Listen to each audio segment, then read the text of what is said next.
So my educated guess to what actually caused this problem, whenever we change the video quality of something, like alter it in any way, it makes the video file unusable and we only see these 9 seconds. So I was recording something on this Tubi website, and normally I keep the video quality on auto so I don't really mess with it. And I think, I'm not sure if it was before the recording or during the recording, I just changed the video quality. I had to open up the file because when you open up the file, of course, it'll show the full thing. You see it's an hour, but in the Premiere Pro it only shows 9 seconds.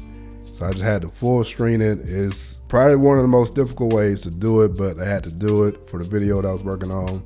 So I just played this video here and stream recorded the whole thing. So I kind of just recorded over recording. And then I got this where you see it says TTE3 copy. That's what I came up with. So when I plug this in, since it is the correct video quality, it shows the entire clip.